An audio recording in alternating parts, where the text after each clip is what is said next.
Hachette Audio presents Cellar, My Life in the Restaurant Underbelly. Written by Hannah Selinger. Read by Hannah Selinger.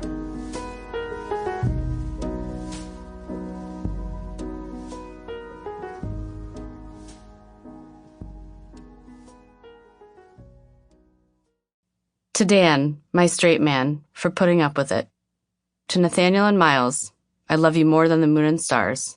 To Judith, Neil, and Rima, for creating a writer. Author's note. This is a work of creative nonfiction. While the events are true, they may not be entirely factual. They reflect the author's recollections of experiences over time, and these memories can be flawed.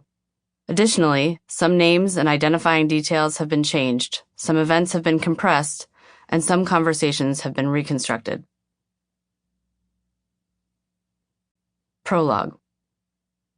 On June 29, 2020, 3 months into the pandemic and 3 days before the July 4th holiday weekend was set to begin, freelance food and wine writer Tammy Teclamariam, then best known for exposing the Bon Appetit editor-in-chief's 2004 brown face on Twitter, posted a thread that drew my attention. The 21-tweet post discussed a person whom I had known in a past life, Peter Meehan, the New York Times darling, who had gone on to become the editor of the Los Angeles Times food section. I first met Meehan in 2008 while I was working as the beverage director for David Chang. At the time, Meehan and Chang had been collaborating on Momofuku, a cookbook, the 304-page New York Times best-selling cookbook that would help launch both men into the stratosphere and set them up to take on a second literary project together, the now-defunct magazine Lucky Peach. The allegations against Meehan, unfolding on social media, were not entirely surprising based on what I had personally experienced during my time at Momofuku. Teclamariam wrote of Meehan's inflated $300,000 salary, as well as reports that he sexually harassed, belittled, berated, and physically intimidated members of his staff. Peter Meehan has no boundaries in the workplace, she concluded. He is unfit for real journalism. Reading this thread sent me into an accidental tailspin.